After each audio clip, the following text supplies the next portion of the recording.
is the AM News. Let's begin with details. Now, the Graduate Unemployed Nurses and Midwives Association is worried that more than 70,000 of its members are still unemployed, despite successfully passing their licensing exams.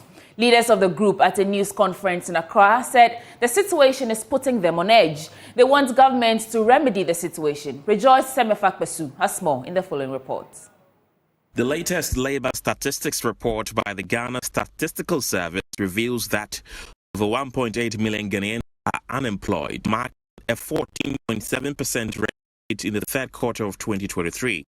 Nearly 48% of the unemployed have higher education, and youth unemployment, aged 15 to 35, constitutes over 3/4 of the total. The Graduate Unemployed Nurses and Midwives Association is among numerous graduate groups in this 1.8 million people. The group's PRO, Sarah Mensah, asserts they have information about certain ghost workers from the Ministry of Health and Finance, accepting at least 5,000 Ghana cedis for special postings for their colleagues. I am coming to take care of you when you are not well.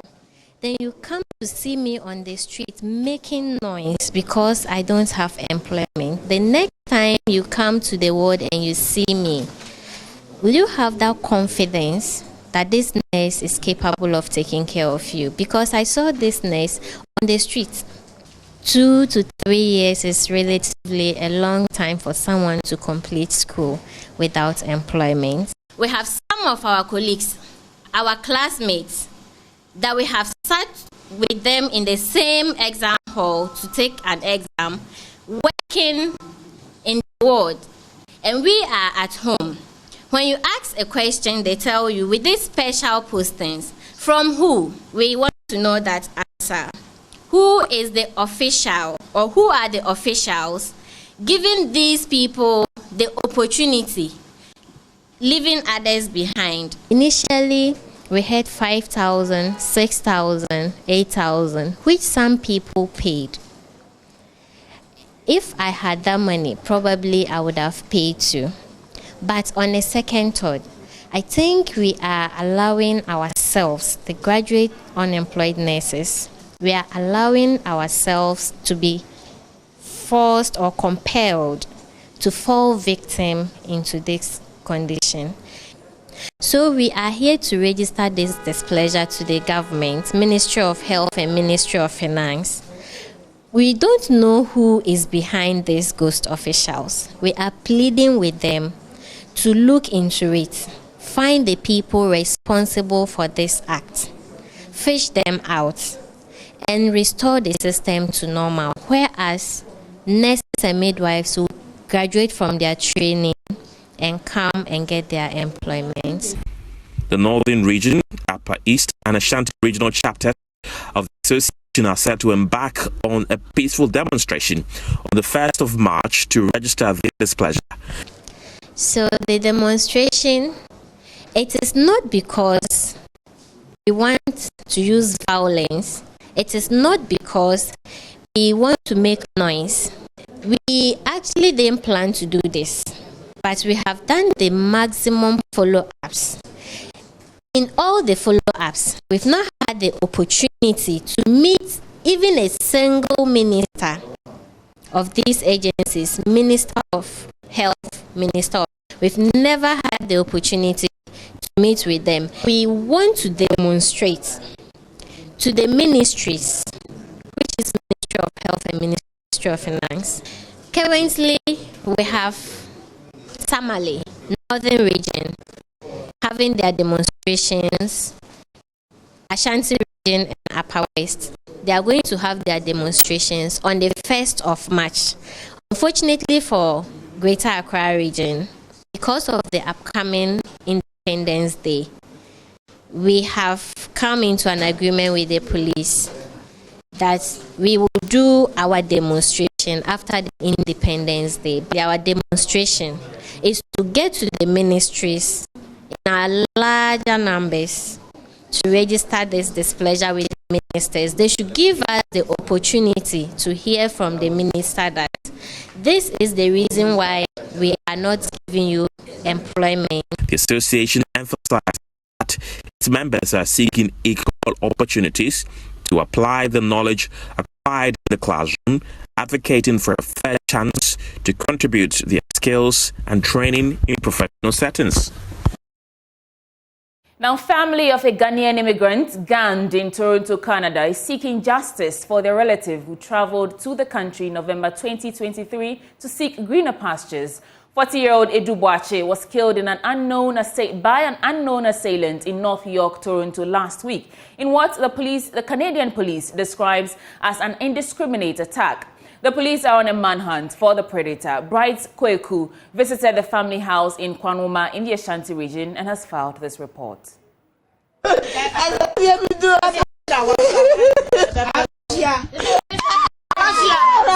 Friends console the wife of the deceased, who has cried for days after hearing the news of her husband's passing.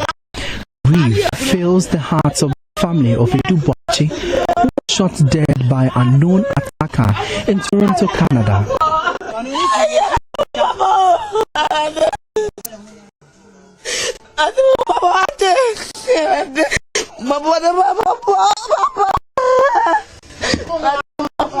On Saturday, February 17, 2024, 40-year-old Abochie was killed in a random shooting incident in North York in the northwest of Toronto. According to the Canadian police, Abochie was shot indiscriminately close to the North Toronto bus stop while going about his day innocently.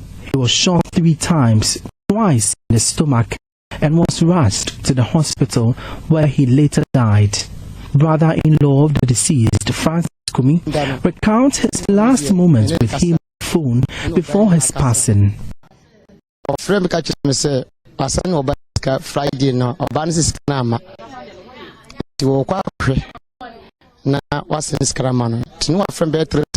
He called me some few hours before his demise that he had sent money to his wife but couldn't receive it, so he was going back to receive it.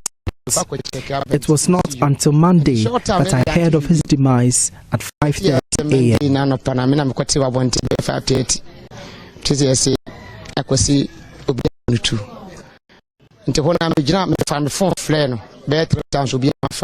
Abochie traveled to Canada in November last year to seek a promising future and support his family of 4. His death comes barely 4 months after leaving the shores of Ghana to Canada. Dr. Abochie is a sister of the deceased.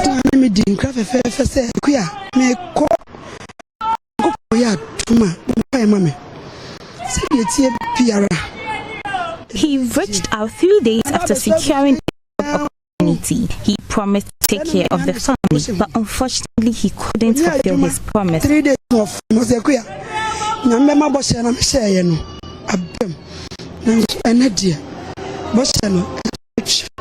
the family is seeking justice for their relative. I'm wishing for is the person responsible gets apprehended, and that if there were any accomplices, they are also uncovered. On Saturday, the Ghanaian Canadian Association of Ontario held a vigil to honor a colleague they described as hardworking. Meanwhile, the police are on a manhunt for the perpetrator, believed to be in the ages of 18 and 25. Abochie had left Ghana to see greener pastures in Canada. He was hoping to come back to change the fortunes of the family, but now they are left in sorrow and pain. The family are yet to come to terms with the demise of Abochie. From here in Kwanwoma, in the Ashanti region, my name is Emmanuel Bright Quick.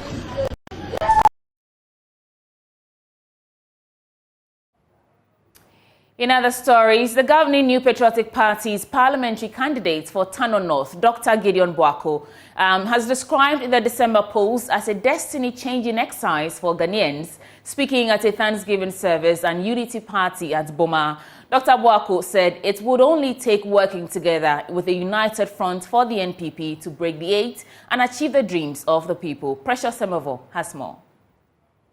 The Thanksgiving service for the newly elected Tanonof NPP parliamentary candidate in the Hafo region, Dr. Gideon Boakun, was well attended by top party executives, including ministers of state and MPs at the Boma Methodist Church.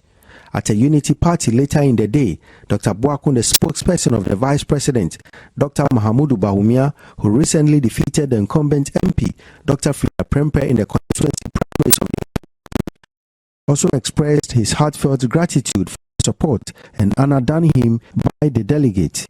He, however, said more work is required to bring all hands on deck towards another electoral victory to help break the eight and change the destiny of the people and the constituency. This is more or less a Thanksgiving lunch or Thanksgiving get-together.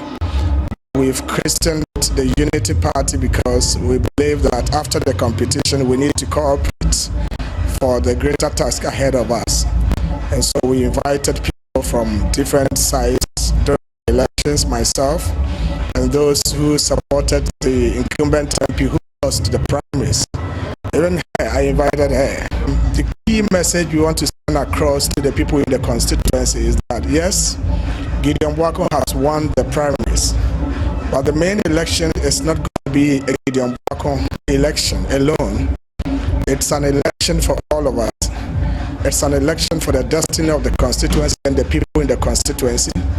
And therefore, we need every single member of the constituency to join hands with us in this particular pursuit. I believe that looking at the Tanonof constituency and historically being a stronghold of the NPP, if we all come together, we'll be able to garner more votes for Vice President Dr. Bawumia and myself, so that the breaking the eight that we talk about can be a reality. So this is more of a unity party, but we are doing this to bring all of us together. The regional minister, Abochie, expressed confidence in holding on to the Tanonof seat even as they begin reconciliation in the region after the primaries. We are starting our reconciliation process on Friday. We are coming to Tanonof on Tuesday to meet all the aspirants and all their supporters and then speak to them, bring them together so that we can confront the elections ahead of us with a united force. The sense of retaining the seat in Tanonof South, there's no doubt about that. We will retain it. But I want numbers. That is why I'm emphasizing on unity. I don't want anybody to go out of it. We should all come together and then fight together. Precious Semevo, JoyNews, Boma.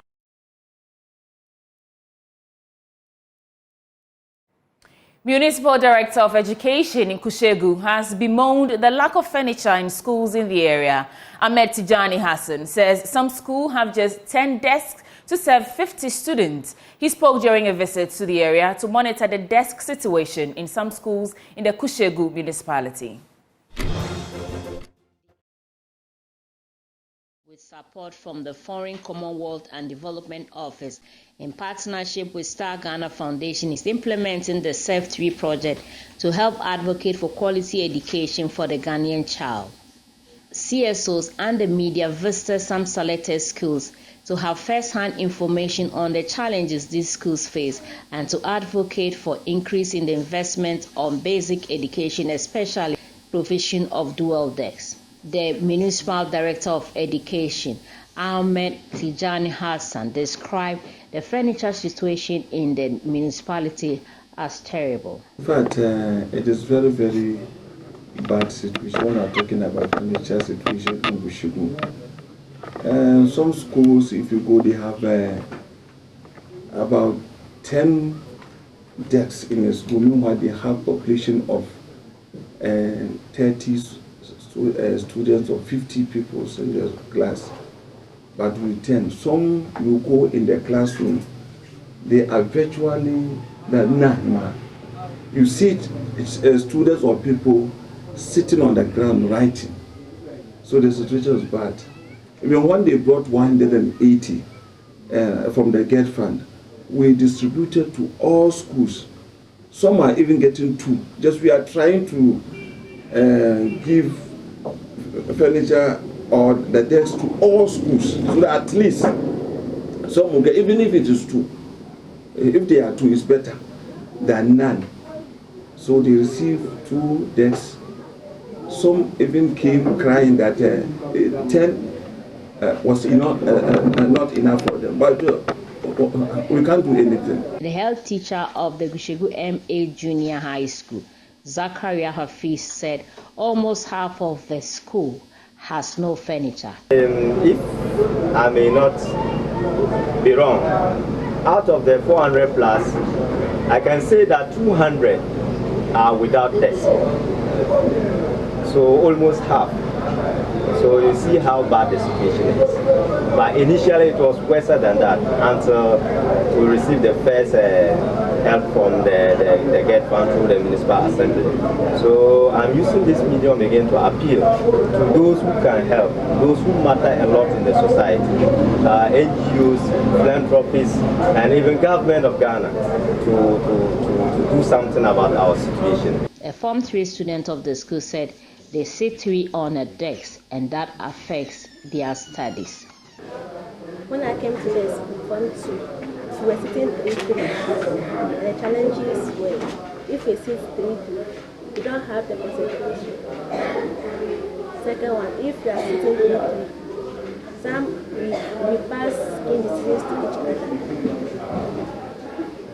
If we sit 3, sometimes, if the teacher teaches us, one person has to go to the back or sleep on the floor, and this makes us uncomfortable. I wish we should have more desks supplying to us. Now, a non-governmental organization, Pencils of Promise, has constructed the 200th classroom block in Bivegbe in its 11 years of operation in Ghana. The NGO is working to improve educational infrastructure, sanitation, and other aspects of academic excellence in the Volta, Eastern, and Oti regions in Ghana. The milestone was climaxed with the commissioning of a 3-unit classroom block constructed for the Bivegbe EP Basic School in the Hohwe municipality. It also counts as the 600th classroom block constructed by Pencils of Promise worldwide.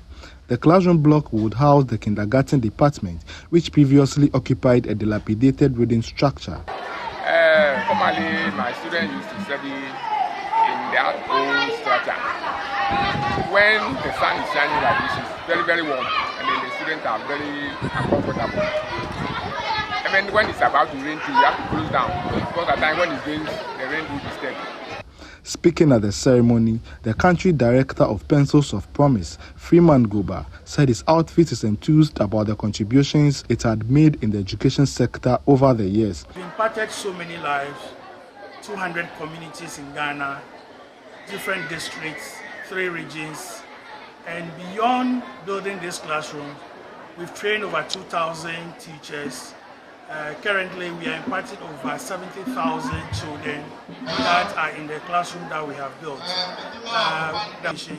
And we want to thank our donors for standing with us throughout this period and asking them that they should continue to believe in us as an organization until every child in every corner of this country, Ghana, in Guatemala, in Laos, has access to quality education. We are ready to work with Ghana government. We are ready to work with the District Assembly, members of Parliament. Let them come on board. Let's work together. Let's bring our resources together to make the needed impact in our communities. The Hohwe Municipal Chief Executive, Noble Awumi, lauded Pencils of Promise on their commitment to improving infrastructure in the education sector, promising the Assembly's continuous support. To increase access as well as enhance quality of education in contemporary times demands huge investments. Just putting up a mere infrastructure is not enough, and I'm therefore glad that Pencils of Promise is not oblivious of this fact, for which other sub-programs have been designed to support the school to deliver the type of education we all desire. In connection with the above, the Hohwe Municipal Assembly will ensure that it continues to implement its planned programs and activities which cover schools in Bivegbe in order to increase access and improve quality. The Bivegbe Divisional Chief, Togbe Ken XII, appreciated the contributions of Pencils of Promise to enhancing human resources of his community through provision of the classroom block. Fred Kwame Asari, Joy News, B. Vegbe.